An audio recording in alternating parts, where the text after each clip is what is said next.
आदि उठ जा, उठना नहीं है, सुबह के 9 बज गए हैं, कॉलेज नहीं जाना है क्या? अरे यार मम्मी पंखा खोल दो यार, अभी थोड़ी देर और सोना है, आती पंखा बंद कर देती हो। चाय बनी धरी 1 घंटा की, खराब हो जाएगी, जल्दी उठ के आओ, ले आके चाय। लाओ मम्मी चाय ले आओ, पहले चाय पी ले हम। 2 दिन बाद बुलाया यार मम्मी बर्तन तो ढंग से धुला करो, पूरी गिलास में आटा सना हुआ है। अब पी लो चुप्पे से, रोटी बनाया तो वही हाथ से ले आएगी लसिया। पापा सही कहते हैं कि तुम्हारी मम्मी फुहड़ की फुहड़ ही रहेंगी।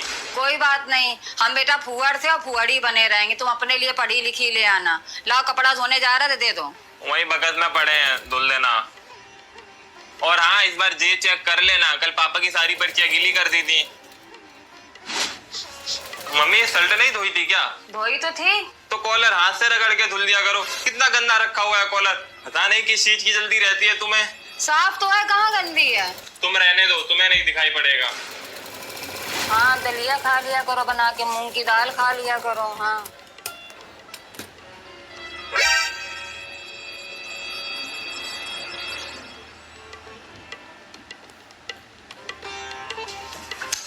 मम्मी वहाँ गैस पे दूध चढ़ा के यहाँ फोन में पंचायत कर रही हो, वहाँ दूध उबल रहा था। नानी का फोन है, उनकी तबीयत खराब है। ये फोन में बात करने से मम्मी नानी की तबीयत ठीक हो जाएगी क्या? कभी रोटी जला देती हो, कभी सब्जी जला देती हो। तो जरूरी फोन है, बात ना करें क्या? पहले काम जरूरी होता है, फोन तो 24 घंटे आते रहते हैं तुम्हारे, कभी मौसी के, कभी नानी के, कभी मामा के। वैसे भी उन लोगों पे कोई काम धाम तो है नहीं। अच्छा ज्यादा जवान ना लड़ाओ, खाना खाना तो बताओ, परस दें। क्या बना है? तहरी बनी आलू मटर डाल के। नहीं खाना है, हर दूसरे दिन कभी तहरी कभी खिचड़ी बना के धर देती हो। खाना हो तो खाओ, वरना मत खाओ। हमसे नवाबी ना दिखाओ, देखे जब तुम्हारा भोपड़ा होगा कौन से 56 भोग खा लोगे। तब की तब देखी जाएगी। मम्मी कोचिंग का टाइम हो गया, चाय बना दो। अभी लेटे हैं आके, बिल्कुल कमर तक नहीं लचा पाए, आ गए हो, खुद बना लो जाके। यार मम्मी तुम दिन भर आराम ही करती रहती हो, शाम का टाइम होने वाला है, अभी पापा भी आने वाले होंगे, वो सुनाएंगे फिर तुम्हें। जब तुम्हारी शादी हो जाएगी तो देखे कितनी चाय बनवा बनवा के पीते हो। हाँ देख लेना, उंगली के इशारे पे नचाऊंगा, उंगली के इशारे पे, और जहाँ कहूंगा वही खड़ी हो जाएगी। और अगर नहीं सुनेगी तो खड़ा लट्ठ बजाएंगे। हाँ देख लेंगे। देख लेना। बहू थोड़ा ढंग से झाड़ू लगा लो, सोफा के नीचे भी झाड़ू मार लिया करो, कूड़ा पड़ा रहता है। सही सही तो लगा रही है झाड़ू। यार मम्मी तुम उसके हर काम में नुक्स निकालने होते हैं, अब क्या सोफे के नीचे घुस के झाड़ू लगा दे। बाबू तुमसे जितना काम हो उतना ही करना, ज्यादा मेहनत करने की जरूरत नहीं है। और जिसको ज्यादा सफाई चाहिए वो स्वयं अपना काम खुद कर लेगा। चलो हम दोनों मूवी देख के आते हैं, सैयारा।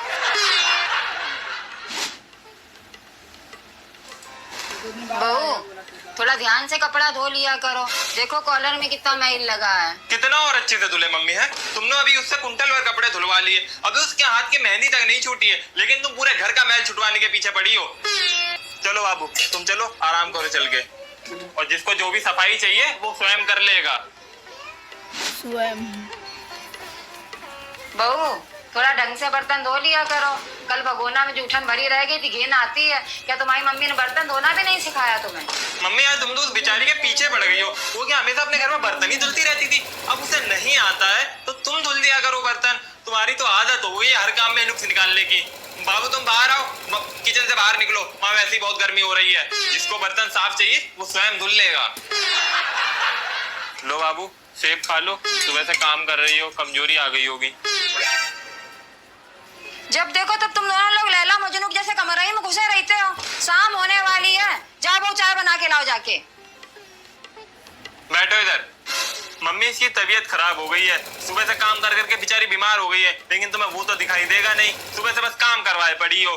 तुम ही बना लो जाके चाय। और एक घूंघट क्यों डाल रखा है, 24 घंटे बस घूंघट ओढ़ी रहती हो, खोलो इसे। कौन देख रहा है तुम्हें यहाँ? किसी से डरने की जरूरत नहीं है तुम्हें। अरे सूट पहनो, मैक्सी पहनो, आज का आधुनिक जमाना देखो, दूसरे के घर की बहू बेटी क्या क्या पहनती रहती है। बस एक हमारे ही घर में परंपरा, प्रतिष्ठा, अनुशासन है। हमने कौन सा मना करा है? हमारी तरफ से तो तुमने कुछ भी ना पहनाओ, 24 घंटा अपने मायके में फोन में जुटी रहती, तब नहीं बीमार पड़ती हैं। हाँ हाँ तो अपनी मम्मी से बात करती है, अब क्या तुम उसे अपनी मम्मी से भी बात करने नहीं दोगी? हम भी तो अपनी मम्मी से बात करते थे, तब तुम्हारे बड़े चुन्ना काटते थे हैं? और तुम तो इसकी उंगलियों के सारे बना रहे हो। ये तो तुम्हें सीधी सादी बहू मिल गई है गऊ की तरह, इसलिए भाव खा रही हो। हाँ और तुम भी बहुत सीधे साधे हो। चुप, मेरी अब गुलाम कहीं का। पहले क्या कहता था, मम्मी मेरी शादी होने तो मैं उसको अपनी उंगलियों पे नचाऊंगा, अब खुद नाच रहा है इसकी उंगली पे। हमसे क्या कहता था, मम्मी देखो ये छल्त का कॉलर छाप नहीं धुल पाती है, अब मेरी आई तो वो बेचारी हो गई है।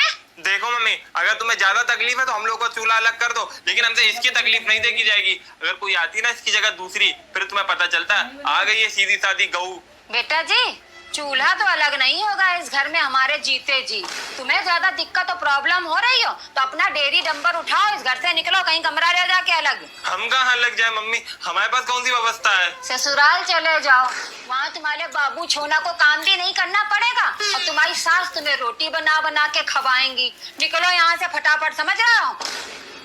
Get out from my house. दिखाई मत पड़ जाना शाम तक हमें, यहाँ पे बता रहा है गुलाम कहीं का। तेरे घर वाले रख लेंगे ना हमें। मम्मी